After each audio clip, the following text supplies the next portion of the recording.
حضرت یعقوب علیہ السلام نے اپنی اولاد کو جمع کیا، اور ان کی اولاد کون ہے؟ ان کی اولاد کے اندر عظیم الشان نبی موجود ہیں، وہ خود عظیم الشان نبی کی اولاد ہیں، تمام کے تمام عظیم الشان خانوادے سے تعلق رکھنے والے تمام کے تمام موجود ہیں۔ اپنے بچوں کو جمع کیا، اور بچوں کو جمع کرنے کے بعد حضرت یعقوب علیہ السلام نے فرمایا کہ اے میری اولاد، اے میرے بچوں، اے میری بچیاں، اے میرے پوتوں، اے میرے نواسوں، مجھے یہ بتاؤ کہ میرے مرنے کے بعد تم کس کی عبادت کرو؟ ذرا سوچئے، ایک ایسا نبی جو اپنے وقت کا عظیم الشان نبی ہے، جس کی نسل کے اندر انبیاء آنے والے ہیں، جس کی اولاد خود نبی ہے، اس کو اپنی وفات کے وقت اگر کسی چیز کی فکر ہے تو اس بات کی فکر ہے کہ میرے مرنے کے بعد میری اولاد اس نہج پر جائے گی۔ کیا خیال ہے آپ کا اپنی اولاد کے سلسلے میں؟ کیا خیال ہے آپ کا خود اپنے سلسلے میں؟ کیا آپ کو اس بات کا یقین ہے کہ آپ کی وفات ایمان کی حالت میں ہوگی؟ کیا آپ کو اس بات کا یقین ہے کہ اگر آپ کے اندر ایمان کی اور ایمانی فکر تھوڑی بہت موجود ہے یا ایمان کی شدت موجود ہے تو کیا اسی نہج پر آپ کے بعد آپ کی اولاد اسی نہج پر قائم رہے گی؟ کوئی شخص آج کے زمانے کے اندر اس کی گارنٹی نہیں دے سکتا۔ کیوں؟ اس لیے کہ میں نے ابتدا ذکر کیا کہ ہم اور آپ اس فتنے والے ماحول کے اندر داخل ہو چکے، جس کے بارے میں آج سے 14 سال پہلے رسول اکرم صلی اللہ علیہ وسلم نے ارشاد فرما دیا، پیشن گوئی کر دی۔ آج اپنے گرد و پیش، اپنے آس پاس کے احوال کا جائزہ لیجئے اور ذرا اندازہ کیجئے کہ آپ نے جب آپ کے بچے بڑے ہوئے، مثلا 7 سال کا ہوا یا 10 سال کا ہوا، آپ نے اپنے بچوں کو اسکول کے اندر داخل کیا، آپ نے اپنے بچوں کو کالجز کے اندر پہنچایا، اور کالجز میں پہنچانے کے بعد آپ مجھے بتائیے کہ کیا آپ کی اولاد کو یہ معلوم ہے کہ اس کائنات کا پالنہار کون ہے؟ وحدانیت کے سلسلے میں اس کے عقائد کیا ہونے چاہیے؟ کیا آپ کی اولاد کو معلوم ہے؟ مجھے ذرا یہ بھی بتائیے کہ کتنی ایسی راتیں گزری جس رات آپ اپنی اولاد کو لے کر کے بیٹھے ہو اور آپ نے بتایا ہو کہ اے میری اولاد، توحید کے تعلق سے تمہارا عقیدہ یہ ہو، رسالت کے تعلق سے تمہارا عقیدہ یہ ہو، ایمانیات کے تعلق سے تمہارا عقیدہ یہ ہو۔ اپنے گریبان میں جھانکیے اور بتائیے آپ میں سے کتنوں نے بتایا، اور اگر نہیں بتایا تو افسوس کا مقام ہے اپنی آخرت کی فکر کی۔ اگر آپ کا ایمان سلامت نہیں ہے، آپ کے عقائد سلامت نہیں ہے، تو یاد رکھیے کوئی چیز سلامت نہیں ہے۔ ہمارا المیہ یہ ہے کہ ہم نے بچوں کو اسکول، کالجز اور بڑی بڑی یونیورسٹیوں میں داخل کرایا، اور اس کے بعد ہم بھول گئے کہ ہمارا بچہ کیا پڑھ رہا ہے، کس راستے پر جا رہا ہے۔ یاد رکھیے، میں بالکل کالجز میں جانے کی مخالفت نہیں کرتا، میں اسکول میں جانے کی مخالفت نہیں کرتا، میں ترغیب دیتا ہوں۔ آپ پڑھائیے، اعلیٰ تعلیم دیجیے، ڈاکٹرز بنائیے، آپ ان کو اچھا وکیل بنائیے، آپ ان کو اچھا انجینئر بنائیے، لیکن ایمانی دائرے آپ اپنی بچیوں کو اعلیٰ تعلیم دیجیے، لیکن ایمانی دائرے کے پہلے ان کا ایمان مضبوط کیجیے تاکہ وہ کالج میں جا کر کے صحیح اور غلط کے درمیان امتیاز کر سکیں، صحیح اور غلط کے درمیان فرق کر سکیں، تاکہ وہ اپنے ایمان کو بچا سکیں۔ آج ہر طرف سے یورش کی جلغار ہے۔ آپ دیکھیے، آپ تو خود دیکھتے ہیں اس پرنٹ میڈیا کے ذریعے، الیکٹرانک میڈیا کے ذریعے، جس کو ٹی وی کہا جاتا ہے، اور بلکہ اب یہ بات بھی بہت پرانی ہو گئی، اب تو سوشل میڈیا ہے۔ ہر ایک کے ہاتھ کے اندر یہ موبائل موجود ہے، ہر ایک سوشل میڈیا سے جڑا ہوا ہے۔ آپ مجھے بتائیے کون سی ایسی برائیاں ہیں جو اس سوشل میڈیا کے ذریعے نہیں سکھائی جا رہی؟ کون سی ایسی فحاشی اور سیکشول جذبات کو برانگیختہ کرنے والے کون مساجد ہیں کہ سوشل میڈیا کے ذریعے نہیں بتائے جا رہے ہیں؟ تمام برائیاں ہیں، تمام خرابیاں ہیں جو آپ کے بچوں کو غلط نہج پر اور غلط راستے پر لے کر کے جا رہے ہیں، لیکن افسوس کا مقام ہے کہ ہمیں اس کی فکر۔ آج اتنے واقعات پیش آ رہے ہیں کالجز کے اندر بچیوں کے ساتھ کہ ہم آئے دن اخبارات کے اندر پڑھتے ہیں کہ فلاں لڑکے کے ساتھ یہ معاملہ پیش آیا اور فلاں صاحب کی یہ بچی اور فلاں صاحب کے ساتھ اس طور پر غیر اسلامی طریقے کے اوپر، غیر شرعی طریقے کے اوپر ملوث پائی گئی۔ کیا ہمارا دل نہیں دکھتا کہ ایک ایمان والا، ایک ایمان والی کس راستے پر جا رہی ہے، یہ کس راستے پر جا رہا ہے؟ ہمیں ہر ایک کے اوپر یہ حدیث کے اندر کہا گیا، رسول اللہ صلی اللہ علیہ وسلم نے ارشاد فرمایا کہ من رأى منكم منكرا فليغيره بيده فإن لم يستطع فبلسانه فإن لم يستطع فبقلبه وذلك أضعف إيمانا، کہ اگر تم میں سے کوئی شخص برائی ہوتا ہوا دیکھے تو اس کی یہ ذمہ داری ہے کہ اس برائی کو روکے۔ روکنے کا مطلب یہ ہے کہ اگر آپ پاورفل ہیں، آپ کے اختیارات ہیں، آپ خاندان کے باعزت افراد ہیں تو آپ روک سکتے ہیں۔ آپ کی اولاد ہے، آپ اپنے بچے کو مار کر کے، آپ اس کے اوپر تنبیہ کر کے، سختی کر کے آپ اس کو روک سکتے ہیں، یہ آپ کا اختیار ہے۔ اگر آپ نے اس موقع کے اوپر آپ نے اسٹینڈ نہیں لیا تو یقین جانیے جہاں وہ بچہ گنہگار ہوگا اتنا ہی اس سے بلکہ زیادہ اس کے گنہگار اور اس کے اندر ملوث اور اس کے جو انجام ہونے والا ہے اس کا نتیجہ بھگتنے والے آپ۔ اس لیے کہ نہ تو آپ نے سیدھا راستہ دکھایا، نہ آپ نے اس کو برائی دیا۔ دوسرا درجہ بتایا گیا کہ فَإِن لَمْ يَسْتَطِعْ فَبِلِسَانِهِ، کہ اگر آپ اس کی سکت نہیں رکھتے، آپ اس کی طاقت نہیں رکھتے کہ اپنے ہاتھ سے اپنے لٹ کے بلبوتے پر، اپنی طاقت کے بلبوتے پر اس برائی کو روک دیں، تو دوسرا درجہ یہ ہے کہ اپنی زبان سے اس کو روکیں، اس کو سمجھائیں کہ میرے پیارے یہ سیدھا راستہ ہے اور یہ غلط راستہ ہے، آؤ سیدھے راستے کی طرف تاکہ تم کامیاب ہو اور اس برائی کے راستے سے رکو۔ فَإِن لَمْ يَسْتَطِعْ فَبِقَلْبِهِ، اگر آپ اس کی بھی استطاعت نہیں رکھتے تو کم سے کم دل سے تو برا مانیے، کم سے کم اس برائی کو یہ جانیے کہ آپ کہ وہ برائی ہے، کہ وہ غلط چیز۔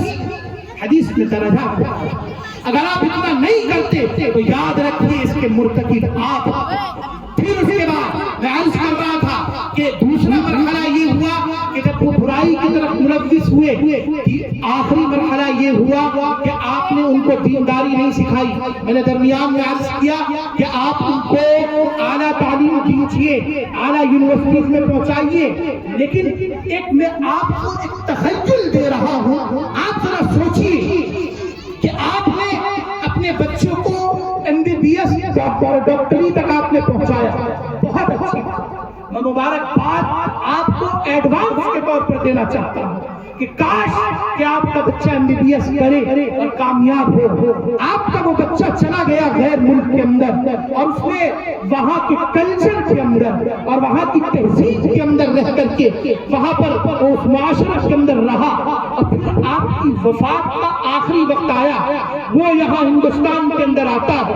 آپ کی بالفرض ظاہر سی بات ہے ہر ایک کو ایک نہ ایک دن مرنا ہے، اس بات کا ہر ایک کو یقین ہے اور ہر ایک کو اس کا ایمان ہے۔ وہ آتا ہے آپ کی وفات پر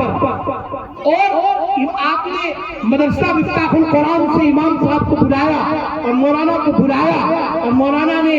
جو ہے نماز جنازہ پڑھا دی۔ آپ کا بیٹا اسی سوٹ کے اندر آتا ہے، جوتے کے اندر آتا ہے، نماز جنازہ میں کھڑا ہو جاتا ہے، امام صاحب تکبیر کہتے ہیں اور تکبیر کے بعد اس آپ کے بیٹے کو یہ نہیں پتا کہ پہلی مجھے دعا تو اچھی پڑھوں۔ آپ سوچئے، سوچنے والی بات، آپ کے بچے کو یہ نہیں پتا کہ جب دوسری تکبیر کہی جائے گی تو مجھے کیا پڑھنا ہے، مجھے درود پڑھنی ہے یا کیا پڑھنا ہے، جب تیسری تکبیر کہی جائے گی تو مجھے کیا اپنے باپ کے لیے کیا دعا کرنی ہے۔ سوچو وہ بیٹا آج اتنا لاچار ہے اتنا مجبور ہے کہ اپنے باپ کے لیے بھی دعائیں مغفرت نہیں کر سکتا، تو خدا کی قسم ایسی ملعون اولاد سے زیادہ کائنات کے اندر کوئی ملعون اولاد نہیں ہو سکتی جو اولاد اپنے باپ کے لیے بھی مغفرت کی دعا۔ وہ باپ جو اس دنیا سے گزر گیا، اس نے ساری جمع پوچھی اپنی اس اولاد کو ختم کر دی اس کو پڑھانے کے لیے، اس کو پڑھانے کے لیے، لیکن صرف ایک چیز جو اس کو بنیادی طور پر سکھانا تھا، یعنی ایمان سکھانا تھا، ایمان کے مسائل اس کو سکھانے تھے، کوئی نہیں سکھایا۔ تو کیا فائدہ اس دولت کا جو وہ ڈالر کی شکل میں کما کر کے لائے گا؟ ساری کی ساری دولت اور ساری کی ساری جائیداد یہی کھڑی رہ جائے گی۔ میں نے ابھی درمیان میں ایک واقعہ بیان کیا حضرت یعقوب علیہ السلام کا، وہ ادھورا رہ گیا، تو میں عرض کر رہا تھا کہ حضرت یعقوب علیہ السلام کہہ رہے اپنے بچوں کو کہ میرے بچوں مجھے یہ بتاؤ کہ میرے مرنے کے بعد تم کس کی عبادت کرو گے؟ آپ سوچئے ہمارے معاشرے میں ہوتا کیا ہے، اگر کسی کی وفات ہونے والی ہے وہ فوراً اپنی اولاد کو جمع کرے گا، اور جمع کرنے کے بعد سب سے پہلے یہ کہے گا کہ لاؤ چٹھا اور لاؤ کاغذ اور لاؤ کاپی اور رجسٹر، اور اس کے اندر لکھو کہ فلاں زمین فلاں کے نام، فلاں جائیداد فلاں کے نام، فلاں دکان فلاں کے نام، اور فلاں چیز اس طور پر تقسیم کر لینا۔ یا اس کے علاوہ جس کی جو خواہشات ہوں گی وہ تمام یہ چاہے گا کہ میری یہ خواہش پوری ہو جائے میرے مرنے کے بعد۔ لیکن ایک نبی جو اللہ کا عظیم الشان پیغمبر ہے، اس کو معلوم ہے کہ ایمان کی دولت کتنی عظیم الشان ہے، وہ مرنے کے وقت اپنی اولاد سے کہہ رہے ہیں مجھے بتاؤ میرے مرنے کے بعد تم کس کی عبادت کرو گے؟ ذرا تصور کیجئے کہ آپ میں سے یا آپ کے قرب و جوار میں رہنے والوں میں سے جو لوگ اس دنیا سے چلے گئے، کیا ان کے اس ذہن و خیال کے اندر، کیا ان کے گمان کے اندر بھی یہ بات آئی کہ اپنی اولاد کو یہ بتا کر کے جائیں کہ اب وہ کس کی عبادت کریں گے، وہ کس کی پرستش کریں گے، وہ کس راستے پر چلیں گے اور کس کی عبادت کریں گے؟ قطعاً یہ بات دور دور تک بھی وہم و گمان میں نہیں آتا۔ افسوس کا مقام یہ ہے کہ ہم لوگ مسلمان بنے ہیں، ہم بائی نیچر بنے ہیں، یہ کہہ لیجئے کہ ہمیں اپنے ورثے کے اندر ایمان مل گیا اس لیے ہمیں اس کی قدر نہیں ہے، حالانکہ ہمیں اس کی اور زیادہ قدر ہونی چاہیے۔ ہم نے یہ دیکھا کہ ہمارا باپ مسلمان تھا، ہم نے یہ دیکھا کہ ہمارا دادا مسلمان ہے، آج ہم بھی مسلمان ہو گئے، لیکن اس کے بعد اسلام کے تقاضے کیا ہیں اس سے ہم دور ہٹ گئے۔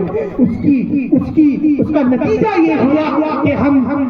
اسلام کے احکامات سے دور ہٹتے چلے گئے، اور حتیٰ کہ اتنے دور ہٹے کہ ایمانیات سے دور چلے گئے۔ آج جہاں بہت سے الحاد، ابھی میں نے درمیان میں ذکر کیا الحاد کا فتنہ سر ابھار رہا ہے، وہی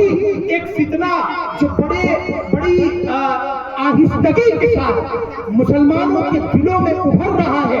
وہ فتنہ ہے فکری یلغار۔ وہ کس طور پر آتا ہے؟ وہ اس طور پر آتا ہے کہ آپ گئے اپنے بازار کے اندر، اپنے دوستوں کے اندر، آپ دوستوں کی مجلس میں بیٹھے ہیں، دوستوں نے کہا کہ یار یہ بتاؤ اسلام میں یہ جو نکاح کا مسئلہ ہے یہ میری سمجھ سے باہر ہے، اسلام میں یہ جو وقت کے مسائل ہیں یہ میری سمجھ سے باہر ہے، اسلام کے اندر یہ فلاں چیز ہے جو میری سمجھ سے باہر ہے۔ وہ شخص آتا ہے امام صاحب کے پاس، امام صاحب یہ 5 وقت کی نماز ہے، مجھے بہت اچھا ہے، یہ مجھے بہت سمجھ میں آ رہی ہے، لیکن فلاں عقائد ہے، فلاں مسائل ہے، یہ مجھے سمجھ میں نہیں آتے، اس لیے میں اس کو نہیں۔ یاد رکھیے آپ کفر کے دہانے پر پہنچ گئے۔ یہ فکری یلغار بڑی خاموشی سے آپ کے اندر سرایت کر رہا ہے، جو اسلامی احکامات کو کمزور کر رہا ہے، جو اسلامی احکامات کو آپ کی نظر کے اندر، آپ کی سوچ کے اندر، آپ کی فکر کے اندر ہلکا کر رہا ہے، جس کے نتیجے کے اندر بعض مسائل وہ ہیں کہ جس کے انکار کے نتیجے میں اور جس کے رد کے نتیجے کے اندر آپ کفر تک پہنچ جا رہے ہیں اور آپ کو پتہ نہیں چلتا۔ قرآن کریم نے کہا یا ایھا الذین آمنوا ادخلوا فی السلم کافۃ ولا تتبعوا خطوات الشیطان،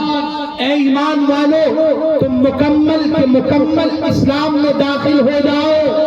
وَلَا تَتَّبِعُوا خُطُوَاتِ الشَّيْطَانِ، شیطان کے نقش قدم کی پیروی مت کرو، آدھا تیتر اور آدھا بھٹیر مت بنو۔ ایسا نہ ہو کہ مسجد میں آئے تو مکمل مسلمان اور مسجد سے جب باہر نکلے تو پھر مسلمانیت ختم۔ مسجد کے اندر رہے تو 5 وقت کی نمازیں اور ٹوپی اور بہت باشرہ، جب مسجد سے باہر نکلے تو پھر اس کے بعد شریعت کو ایک طرف رکھ دیا گیا۔ اسلام کے اندر داخل ہونا نہیں۔ مسجد کے اندر آئے تو لمبی لمبی نمازیں، لمبی لمبی نفلیں اور لمبی لمبی عبادات ہو رہی ہیں، لیکن وہی شخص جب مسجد سے باہر نکلتا ہے تو حرام طریقے کے اوپر تجارت کر رہا ہے، حرام طریقے کے اوپر کاروبار کر رہا ہے، اپنے پڑوسیوں کے حقوق تلف کر رہا ہے، وہی شخص اپنے ماں باپ کو تکلیف پہنچا رہا ہے، اپنے بھائیوں کے حقوق کو تلف کر رہا ہے۔ یہ اسلام کے اندر داخل ہونا نہیں۔ اسلام کے اندر داخل ہونا یہ ہے کہ آپ کے عقائد مکمل طور پر درست ہو، آپ نماز کے پابند ہو، آپ اپنے وقت پر زکوٰۃ کو ادا کرنے والے ہو، آپ مکمل طور پر روزہ رکھنے والے ہو، اور پھر اس کے بعد آپ کی معاشرت درست ہو، آپ کی معیشت حلال طریقے پر ہو، اسلام کے دائرے کے مطابق ہو۔ یاد رکھیے قرآن کریم پیدائش سے لے کر موت تک کے تمام مسائل آپ کے سامنے بیان کرتا ہے۔ قرآن کریم ایک ایک قدم پر، ایک ایک لمحے پر آپ کی رہنمائی کرتا ہے۔ یاد رکھیے قرآن کریم صرف اس دنیا کے نہیں بلکہ اس دنیا کے مسائل بھی آپ کو بیان کرتا ہے۔ یہ مکمل دستور نامہ ہے، یہ مکمل ہدایت نامہ ہے۔ شرط یہ ہے کہ آپ اس ہدایت نامے پر عمل پیرا ہو، لیکن افسوس کا مقام ہے اس قرآن کی یاد ہمیں اس وقت آتی ہے جب ہمارے گھر میں کسی کی موت ہوتی ہے، جب ان محترم صاحب کو کہا جاتا ہے یا حافظ صاحب کو کہا جاتا ہے کہ 5 بچے چاہیے یا 10 بچے چاہیے قرآن کریم پڑھانے کے لیے، یا پھر گھر کے اندر کوئی بیمار ہوتا ہے تو اس وقت امام صاحب کی یاد آتی ہے اور فلاں صاحب کی یاد آتی ہے کہ ذرا تعویذ دیجیے، ذرا جھاڑ پھوک کر دیجیے۔ کیا قرآن کریم اسی لیے نازل ہوا تھا؟ کیا قرآن کریم صرف تعویذ کنڈوں کے لیے نازل ہوا تھا؟ کیا قرآن کریم اسی لیے آیا تھا کہ آپ کے یہاں کسی کی وفات ہو جائے اور 2 پارے پڑھ دیے جائے؟ قطعاً قرآن کریم آپ کو ہر قدم پر رہنمائی کرنے کے لیے آیا تھا، لیکن افسوس کا مقام ہے کہ آپ نے اس رہنمائی کو تلاش نہیں۔ آپ نے کبھی امام صاحب سے نہیں پوچھا یا مولانا صاحب سے نہیں پوچھا، کہیں مولانا کرام سے یہ نہیں پوچھا ذرا مجھے بتائیے کہ تجارت کے مسائل کیا آپ نے کبھی ان سے پوچھا کہ ذرا مجھے بتائیے کہ پڑوسیوں کے میرے اوپر حقوق کیا ہے، میرے بیوی بچوں کے مجھ پر حقوق کیا ہے، میرے والدین کے حقوق کیا ہے، اور مجھے معاشرے کے اندر کس طور پر رہنا ہے، معاشرے کے اندر کس طور پر زندگی گزارنی ہے؟ کیا کبھی ہم نے پوچھا اور کیا کبھی اس کی فکر لاحق ہوئی؟ نہیں، قطعاً نہیں، اس لیے کہ آپ نے ایمان کو ایک دائرے کے اندر سمیٹ کر کے رکھ دیا ہے، ایمان کو ایک دائرے کے اندر محدود کر دیا ہے۔ افسوس کا مقام تو یہی ہے، اور اسی پر افسوس ہے اور اسی پر تو ڈالا ہے۔ قرآن پایا تھا آپ کی قدم قدم پر رہنمائی کرنے کے لیے اس وقت سے جب کہ دنیا آباد ہوئی، اور اس وقت جب دنیا ختم ہو جائے گی اور اس کے بعد ایک دنیا قائم ہوگی، تمام مسائل بیان کر دیے گئے۔ آپ کو کس طرح زندگی گزارنی ہے، آپ کو کس طرح چلنا ہے۔ قرآن کریم کی جو آیت میں نے ابھی پڑھی، آگے اس میں کہا گیا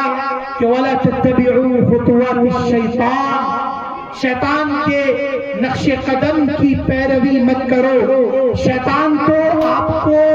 آپ کا کھلا دشمن ہے۔ اسی آیت کے اندر آگے کہا گیا، اور یہ دشمن آپ سے نہیں ہے، وہ دشمنی آپ سے کرتا ہے کبھی کھلم کھلا اور کبھی چھپ کر کے آپ سے دشمنی کرتا ہے۔ اس کے دشمنی کے راستے ایک نہیں بلکہ انیک ہیں۔ کبھی وہ ظاہری طور پر آتا ہے، کبھی وہ پوشیدہ طور پر آتا ہے، کبھی وہ بچوں کے ساتھ لگ کر کے آتا ہے، کبھی وہ بیویوں کے ساتھ لگ کر کے آتا ہے، اور کبھی وہ بہت سی ایسی شکلیں اختیار کر لیتا ہے جن کا آپ تصور نہیں کر سکتے۔ بظاہر آپ کو یہ لگتا ہے کہ میرا دوست ہے، لیکن نہیں، وہ آپ کا دشمن ہوتا ہے۔ اور دشمن آپ سے نہیں بلکہ یہ دشمن اس وقت سے ہے جب یہ کائنات بنی تھی، کائنات آباد ہوئی تھی۔ آپ نے علماء کرام سے سنا ہوگا کہ جب حضرت آدم علیہ السلام کی تخلیق ہو گئی، اور تخلیق آدم کے بعد ایک موقع آیا، وہ لمبی تفصیل ہے، میں تفصیل میں نہیں جانا چاہتا، جب تمام ملائکہ کو اور تمام جناتوں کو یہ کہا گیا کہ تم آدم علیہ السلام کو سجدہ کرو، سب نے سجدہ کیا، فسجدوا الا ابلیس، سوائے ابلیس۔ پھر اس کے بعد ایک مرحلہ آیا کہ اس کے بعد وہ ان کا دشمن ہو گیا، اور حضرت آدم علیہ السلام کو جنت کے اندر بھیج دیا گیا، اور شیطان کو راندہ درگاہ کر دیا گیا، اور پھر حضرت آدم علیہ السلام سے یہ کہا گیا کہ آدم آپ جنت کے اندر رہنا، جنت کی نعمتوں سے لطف اندوز ہونا، یہاں کی نعمتوں سے فائدہ اٹھانا، لیکن اے آدم یہ ایک درخت ہے، اس درخت کے قریب ہی وہ شیطان جو انسان کا دشمن ہو چکا تھا وہ آتا ہے اور پھر وسوسے ڈالتا ہے، جس کے نتیجے کے اندر حضرت آدم علیہ السلام اس وسوسے میں بہرحال مبتلا ہوئے، اور جس کے نتیجے کے اندر پھر ان کو اس جنت سے دنیا کے اندر بھیجا گیا۔ لیکن دیکھیے جب حضرت آدم علیہ السلام کو اپنی غلطی کا احساس ہوا ہے، ان کو اس بات کا احساس ہوا کہ شیطان نے ان کو راستے سے پچھلایا، شیطان نے اس کو غلط راستہ اختیار کرنے پر مجبور کر دیا، شیطان ان کو غلط راستے پر لے کر چلا گیا ہے۔ حضرت آدم علیہ السلام کو افسوس، کل بارگاہ ایزدی کے اندر رو رہے ہیں، گڑ گڑا رہے ہیں، دعا مانگ رہے ہیں، مغفرت کر رہے ہیں کہ یا اللہ مجھے معاف فرما دیجئے۔ قرآن کریم نے ان کی اس دعا کو بعین ہی بیان کیا۔ قرآن کریم کہتا ہے جو انہوں نے کہا کہ ربنا ظلمنا انفسنا، اے ہمارے پروردگار ہم نے اپنے نفس پر ظلم کیا، ربنا ظلمنا انفسنا وان لم تغفر لنا وترحمنا لنكونن من الخاسرین، اے ہمارے پروردگار ہم نے اپنے نفس پر ظلم کیا، اگر آپ نے معاف نہیں کیا، اگر آپ نے رحم نہیں کیا تو یقیناً ہم خسارے کے اندر ہوں گے، یقیناً ہم نقصان کے اندر ہوں گے۔ مسلسل یہ دعائیں کر رہے ہیں، یہ معافی مانگ رہے ہیں۔ پھر ایک وقت آیا جب اللہ تعالیٰ نے ان کو معاف کیا، لیکن آپ نے دیکھا یہیں پر کہ دو کردار ہیں، ایک کردار ہے شیطان کا کہ جس شیطان نے آدم علیہ السلام کو وسوسے میں مبتلا کیا، اس کے بعد بھی وہ اپنی اس سرکشی پر اٹا ہوا ہے، اپنی اس سرکشی پر جمع ہوا ہے۔ یہی نہیں بلکہ اس نے یہ وعدہ کیا کہ میں قیامت تک تیرے نیک بندوں کو راہ راست سے بھٹکاتا رہوں گا، اس کو غلط راستے پر لے جاتا رہوں گا۔ ایک طرف آدم علیہ السلام ہے جن کو غلطی کا احساس ہوا تو معافی مانگ رہے ہیں، یہ دو کردار ہیں، ایک شیطان کا کردار ہے، ایک آدم کا کردار ہے۔ یاد رکھیے، لکھ لیجئے اور اپنے دل کے اندر بٹھا لیجئے، جس شخص کے اندر، جس کی فطرت کے اندر جتنی شیطنت ہوگی، شیطان کا کردار اتنا ہی جھلکے گا، اتنا ہی نظر آئے گا۔ جس شخص کے اندر جتنی آدمیت ہوگی، جتنی انسانیت ہوگی، آدم علیہ السلام کا کردار جھلکے گا، آدم علیہ السلام کا کردار نظر آئے گا۔ دونوں کردار آپ کے سامنے ہیں، قرآن کریم نے بیان کر دیا، اب آپ کے سامنے ہیں، آپ کو اختیار کرنا ہے، آپ کون سے راستے کو اختیار کرتے ہیں؟ آپ شیطان کے راستے کو اختیار کرتے ہیں یا آدم علیہ السلام کے راستے کو اختیار کرتے ہیں؟ دونوں راستے بیان کر دیے گئے، ایک صحیح راستہ بھی، ایک غلط راستہ بھی۔ اگر آپ نے صحیح راستے کو اختیار کیا، آپ نے اللہ کے سامنے معافی مانگی، اس کے سامنے توبہ کی، اس سے مغفرت طلب کی، اس سے گڑ گڑائے اور آئندہ گناہوں سے توبہ کا عزم کیا سچے دل سے کہ میں یہ گناہ نہیں کروں گا، اپنے گھر والوں کو بھی بچاؤں گا اور اپنے متعلقین کو بھی بچاؤں گا، صحیح راستے پر لے کر کے جاؤں گا، تو یاد رکھیے آپ صحیح معنی میں آدم علیہ السلام کی اولاد کہلانے کے مستحق ہیں۔ آپ تسلیم کے وارث ہیں، آپ صحیح معنی میں حضور اقدس صلی اللہ علیہ وسلم کے وارث ہیں، اور اگر آپ نے دوسرا راستہ اختیار کیا تو آپ شیطان کے وارث ہیں، آپ شیطان کے کردار کو اختیار کرنے والے ہیں۔ یہ اس کا عنوان ہے اجلاس کا جلسہ سیرت النبی اور اصلاح معاشرہ۔ دوسرا پہلو سیرت النبی، میں نے بتایا کہ اگر آپ نے آدم علیہ السلام کے راستے کو اختیار کیا تو آپ انبیاء کے وارث کہلانے کے لائق ہیں، آپ حضور صلی اللہ علیہ وسلم کے وارث کہلانے کے مستحق ہیں۔ حضور اقدس صلی اللہ علیہ وسلم کی پوری زندگی اگر گزری ہے، آپ اس کا جائزہ لیجئے، آپ اس کا اندازہ لگائیے، مطالعہ کیجئے، آپ کو معلوم ہوگا پوری زندگی اسی فکر کے اندر ہے کہ اے اللہ میری امت کو بچا لے، میری امت کو بچا لے۔ طائف کے اندر گئے ہیں، طائف کے اندر ان پر پتھر برسائے گئے، لیکن فکر ہے تو صرف ایک بات کی کہ اے پروردگار یہ نادان، یہ ناسمجھ ہے، ان کو شعور نہیں ہے، ان کو ہدایت۔ پھر اس کے بعد ایک ایسے موقع کے اوپر جب رسول اکرم صلی اللہ علیہ وسلم کے اندر ہم نے خود ارشاد فرمایا کہ کل قیامت کے دن ساری امتیں موجود ہوں گی، سارے انبیاء موجود ہوں گے، سب اپنی اپنی فکر کے اندر ہوں گے، لیکن رسول اکرم صلی اللہ علیہ وسلم کو قربان چاہیے اس ذات پر۔ اس وقت یہ فکر ہے کہ اس وقت یہ کہیں گے یا ربی امتی، یا ربی امتی، اے پروردگار میری امت پر رحم کر دے، میری امت پر رحم فرما۔ اس ذات سے آپ دھوکہ دے رہی ہیں، اس ذات کو آپ دھوکہ دے رہی ہیں جس ذات کی پوری زندگی آپ کو بنانے کے لیے انہوں نے قربان کر دی، جن پر اوجھڑیاں ڈالی گئی، جن کو گالیاں دی گئی، انہوں نے ان کو اگر کسی بات کی فکر کی تو صرف اس بات کی کہ آپ کل قیامت کے اندر سرخرو ہو کر کے آئے، کل قیامت کے اندر شادہ آئے، آپ کل قیامت کے اندر فرحہ ہو کر کے آئے۔ یاد کیجئے اس وقت کو جب فتح مکہ کا موقع ہے، تمام کفار عرب موجود ہیں، تمام وہ لوگ جنہوں نے حضور صلی اللہ علیہ وسلم کے ساتھ تمام مظالم کیے تھے، ان کے ساتھ ظلم و زیادتی کی تھی، ان کو تکلیفیں پہنچائی تھی، ان کو ایذا پہنچائی تھی، تمام کے تمام ایک صف میں کھڑے ہیں۔ چاہتے ان سے بدلہ لے سکتے تھے، چاہتے تو ان کو تحت دیکھ کر سکتے تھے۔ قوم کی تاریخ آپ پڑھ لیجیے، قوم نے جہاں بھی جنگیں ہوئی انہوں نے اپنے مخالف قوم کے ساتھ کیا کیا سلوک، کیا کیا تکلیفیں دی، کیا کیا ایذائیں پہنچائی، لیکن قربان چاہیے اس ذات رحمت للعالمین پر۔ کعبے کی چوکھٹ پر کھڑے ہیں اور کھڑے ہو کر کے سرعام یہ اعلان کر رہے ہیں لا تثریب علیکم اليوم اذهبوا وانتم الطلقاء، آج تم سے کوئی مواخذہ ہونے والا نہیں ہے، جاؤ آج کے دن تم سب کے سب آزاد ہو۔ کیا کائنات عالم کے تاریخ انسانی کیا ایسی کوئی مثال پیش کر سکتی ہے؟ کیا کوئی انسان کائنات عالم یا تاریخ انسانی کوئی ایسا شخص، کوئی ایسا فرد اپنی تاریخ کے اندر دکھا دے؟ قطعاً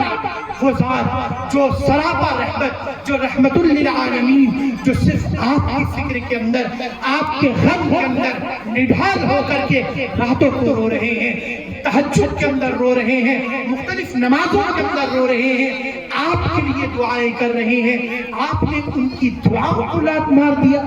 آپ نے ان کی آہوں کو، آپ نے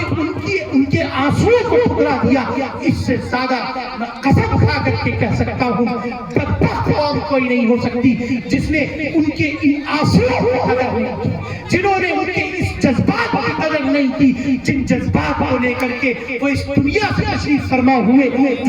جو جن جذبات کو لے کر کے وہ اس دنیا سے پردہ فرما گئے۔ یقیناً ہم سے زیادہ افسوسناک اور کوئی شخص نہیں ہو سکتا۔ خدا را راہ راست پر آئیے، خدا را آج دنیا بلند و بال اور بلند و بالا یہ دعوے کرتی ہے کامیابی کے، لیکن یاد رکھیے کامیابی ان کو جبھی مقدر ہوگی جب سیرت نبوی کو اپنائیں گے، قرآن کے در پر اپنے سر کو جھکائیں گے۔ آپ، یہ تو بات میں نے مجموعی طور پر کہی، آپ اگر یہ چاہتے ہیں کہ آپ کامیاب ہو اپنی انفرادی زندگی کے اندر، اپنی اجتماعی زندگی کے اندر، قرآن کو مضبوطی سے تھام لیجیے۔ مضبوطی سے تھامنے کا مطلب یہ نہیں ہے کہ سال میں ایک بار قرآن خوانی کرا دیتے تو 5 بار شروع کر دیں آج سے، یہ نہیں ہے۔ قرآن کی تلاوت کیجیے، لیکن قرآن آپ کو کیا پیغام دے رہا ہے اس کو سمجھیے، اس پر عمل پیرا ہوئیے، یہ مطلب ہے۔ اس کے ہدایت نامے میں سے اپنی ہدایتیں تلاش کیجیے، اپنے دستور نامے میں سے اپنی زندگی گزارنے کے دستور تلاش کیجیے، تبھی کامیابی آپ کا مقدر ہوگی، تبھی کامرانیاں آپ کا مقدر ہوگی، اور تبھی اداروں کا فائدہ ہوگا، تبھی ان جلسوں کا فائدہ ہوگا، تبھی ان مجالس کا فائدہ ہوگا، ورنہ کوئی فائدہ نہیں ہے۔ یہ صرف اور صرف وقت کا ضیاع ہے، آپ کا بھی وقت ضائع ہوگا، اور پھر آخرت کے اندر جو حشر ہونا ہے اس سے آپ بخوبی انجام